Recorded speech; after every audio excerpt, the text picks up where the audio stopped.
Hello friends, good morning সবাইকে and welcome back to my channel to a new blog. আশা করছি সবাই তোমরা খুব ভালো আছো, আর আমি কিন্তু গোপালের কৃপায় খুব ভালো আছি। তো সকাল সকাল চলে এসেছি ঠাকুর ঘরে, একদম মায়ের সামনে। তো কাল রাত্রে তো মোটামুটি আমি অ্যারেঞ্জ করে রেখেছিলাম, মানে ফুলগুলোকে ফুলদানিতে তো রাখারই দরকার ছিল, তো একেবারে রেখে ঠাকুরের পাশেই রেখেছিলাম। আর বাকি কাজটা সকালে দেখো পিছনটাতে একটু সাজিয়ে নিয়েছি, মালাটা পরিয়ে দিয়েছি মাকে, আর যতটুকু সাজানো সাজিয়ে নিয়েছি। আর কারণ হচ্ছে ব্রাহ্মণ চলে আসবে, তো আমার যতটা করার আমি করে রাখলাম, বাকিটা ঠাকুরমশাই করে নেবেন। তো এবারে আর কি ভালো বলতে খুব বিশাল কিছু করতে পারিনি, এই ছোট্ট করে আয়োজন করেছি ঠাকুরের, মানে সাজাতে পেরেছি। আর হচ্ছে এদিকে দেখো গোপাল সোনাদেরকেও নতুন জামা পরিয়ে দিয়েছি, সব ঠাকুরদের ফুল টুল দিয়ে একদম রেডি করে রেখেছি। কারণ এই সরস্বতী পুজোর দিন তো ব্রাহ্মণরা ভীষণ ব্যস্ত থাকে, এসে আর মানে এক সেকেন্ডও কিন্তু ওরা দেরি করবে না, যতটুকু থাকবে তাতেই ফুল জল দিয়ে পালাবে। তো সেই জন্যে আমি সবসময় আমার ঘরে যে কোনো পুজো হলে আমি আমার তরফ থেকে 100% রেডি হয়ে থাকি, যাতে করে ব্রাহ্মণের এসে একটু লেট না হয়। তো চলো তাহলে তোমরা ভিডিওটা দেখতে থাকো, আশা করি তোমাদের ভিডিওটা ভালো লাগবে। এই তো বন্ধুরা, আমার পুজো দেওয়া হয়ে গেছে, মানে ঠাকুরমশাই এসে পুজো দিয়ে চলে গেছেন, খুব তাড়াহুড়ো করেই দিলেন যেমনটা তোমাদেরকে বলেছিলাম। তো মোটামুটি ফল কেটে দেয়া মানে দিতে পারিনি, গোটা ফল দিয়ে দিয়েছি সামনে ঠাকুরকে। আর নাড়ু, তিলের নাড়ু, নারকেল নাড়ু, মুড়ির মোয়া, মিষ্টি যা যা ছিল সমস্ত কিছু দিয়ে সুন্দরভাবে পুজোটা দেওয়া আমার হয়ে গেছে। আর এদিকে গোপাল সোনাদের হাতেও দিয়ে দিয়েছি চকলেট। তো ভালোভাবে পুজোটা মিটে গেছে। এরপর এবারে আর কাউকে বাড়িতে সেইভাবে নিমন্ত্রণ করা হয়নি, কারণ বাবুর যেহেতু এক্সাম আর আমার বাড়িতেও যেহেতু কাজ চলছে, সেই জন্যে আর এবারে ঝামেলা করিনি কিছু। তো পাপা আর বাবু এখন বসে আছে প্রসাদ খাওয়ার জন্যে। তো এখন সবার বাড়িতে একটু আশেপাশে প্রসাদগুলো গুছিয়ে দিয়ে আসবো। প্রসাদ টসাদ খেয়ে দেখো চলে এসেছি রান্নাঘরে, রান্নাবান্নার তোড়জোড় করতে। আজকে কেউ আসেনি, তবু বাবুর দুটো বন্ধুকে খাওয়ার কথা বলা হয়েছিল, তো ওরা আসবে, সেই জন্য দেখো এখন বানাচ্ছি হচ্ছে মাশরুম হয়েছিল অনেকটা। তো ভাবলাম যে কি কি করা যায়, ফ্রায়েড রাইস আর আলুর দম করবো ঠিক করেছিলাম, কিন্তু পাপা বলল যে একটু চিলি মাশরুম করো, ওটা খেতে ভালো লাগবে। তো তার জন্যে দেখো মাশরুমটা ভাজছি, আর এদিকে ফ্রায়েড রাইসের সমস্ত সবজি কেটে নিয়েছি, আর সসগুলো রেডি করে নিয়েছি। মানে পকোড়াগুলো ভাজা হয়ে গেলে তারপরে চিলি মানে মাশরুমটা বানাবো। আর এখানে ফ্রায়েড রাইস করবো, তার জন্য কিন্তু ভাতটা আমার অলরেডি হয়ে গেছে। একটু তাড়াহুড়ো করছি কারণ বাচ্চা দুটো এসছে, আর এইসব পুজোর এইসব করতে করতে না প্রায় 12টা বেজে গেছে। তো পাপা আমাকে কিছু সবজি কেটে হেল্প করে দিল আর কি।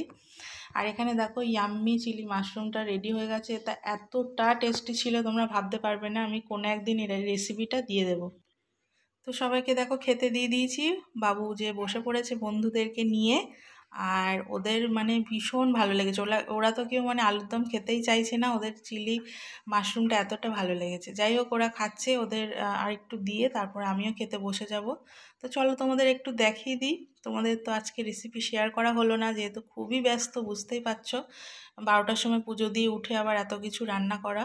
তো ওই যে মাশরুমটা দেখালাম, আলুর দম করেছিলাম মটরশুঁটি দিয়ে, আর একদম দেখো সঠিক সময় 1:30 বাজে ঘড়িতে ওদেরকে খেতে দিয়ে দিয়েছি। আসলে বাড়িতে মানুষকে নেমন্তন্ন করলে যদি সঠিক সময় না দেয়া হয় তাহলে নিজেরই একটু কেমন লাগে। তো এখানে দেখো ফ্রায়েড রাইসটা রয়েছে, দুটো পাত্রে আমি আলাদা করে করেছি, কারণ অনেকটা পরিমাণেই করেছিলাম, যেহেতু দুবেলার একসাথে করেছি সেই জন্যে। তো এরপরে দেখো ছিলাম একটু শুয়ে, পাপা মাথা খারাপ করে দিচ্ছে রেডি হও রেডি হও। তো সেই জন্য দেখো রেডি হয়ে বেরোচ্ছি, যা যতই হোক আজকে হচ্ছে ভ্যালেন্টাইন্স ডে। তো চলো একটু ঘুরেই আসি তাহলে।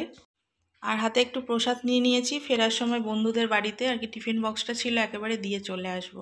তো চলে এসেছি দেখো ব্যারেজে, বেশ অনেকক্ষণ ঘন্টা দুই মতো আমরা ছিলাম, বেশ ঘুরলাম, ওয়েদারটাও আজকে বেশ ভালো ছিল। এখন প্রায় সন্ধে হয়ে এসছে, এবার বাড়ির দিকে যেতে হবে, কারণ হচ্ছে রয়েছে ষষ্ঠী রান্না বান্না, তার জন্যে সেগুলোও রেডি করতে হবে। তবে এবারে ভ্যালেন্টাইন্স ডেটা অতটাও ভালো কাটলো না, পাপা আর কি কিছুই আমি পাপার কাছ থেকে পাইনি। অবশ্য আগের দিন ফুলের দোকানে গিয়ে গোলাপ কিনছিল আমার জন্য, আমি বারণ করলাম যে বাড়িতে তো আমাদের এত গোলাপ, তাহলে তুমি কেন পয়সা দিয়ে কিনবে। তো সেই জন্য পাপা আর আমাকে কোনো গোলাপ মানে দিলই না, যাক আর কি করা যাবে। এদিকে দেখো মোটামুটি কিছুটা রান্না আমার হয়েছে। এখানে বাঁধাকপি চচ্চড়ি হয়েছে, এখানে কিছু ভাজাভুজি করেছি। আর এখন হচ্ছে বাজে ঘড়িতে প্রায় 9:30 মতো, চলছে হচ্ছে ষষ্ঠী রান্নাবান্না। একটু আগের থেকে ব্লগটা আমি শুরু করতে পারিনি, তোমরা মানে দেখলে অবাক হয়ে যেতে, সারা ঘরে কি অবস্থা ছিল। তো এখন মোটামুটি একটু অ্যারেঞ্জ করে নিতে পেরেছি। দেখো এদিকে পালং শাক হচ্ছে, এখানে হচ্ছে চাটনি, আর মাঝখানে হচ্ছে ডাল সিদ্ধ। তো একদম লন্ডভন্ড অবস্থা চারিদিকে। এদিকে চাটনির জন্য দেখো আমসত্ত্ব, চেরি আর খেজুর কেটে রেখেছি। চাটনি টমেটোটা সিদ্ধ হলেই দিয়ে দেব। আর এখানে ডাল সিদ্ধ করে সবজিগুলোকে এখনও সিদ্ধ করা হচ্ছে। তো এই হচ্ছে এখন অবস্থা রান্নাবান্নার। ওম নমঃ শিবায়, ওম সত্যায়, ওম সর্ব পাপ হরায়। এই তো বন্ধুরা, আজকে হচ্ছে পরের দিন সকালবেলা, সকাল নয় প্রায় এখন 12:30 একটা বাজে। এখন এসছে ব্রাহ্মণ, দধিমঙ্গল যেটা হয় আর কি, সেটা মানে দই খই মাখা, সেটা পুজোটা দিতে। তো ঠাকুরমশাই এখন পুজো করছেন।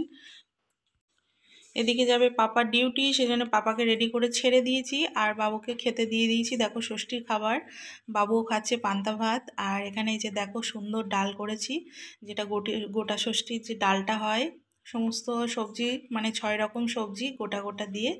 আমাদের কিন্তু সিদ্ধ নয়, এভাবে মশলা দিয়ে ডালটা বানানো হয়। তো সুন্দর দেখো বানিয়েছি, ডালটা দেখেই বুঝতে পারছো। আর রান্নাগুলো সবকটাই মানে ভালোই হয়েছিল, খারাপ হয়নি। আর কি কি করেছি সেগুলো একটু দেখিয়ে দিই। এখানে রয়েছে বাঁধাকপি চচ্চড়ি মটরশুঁটি দিয়ে।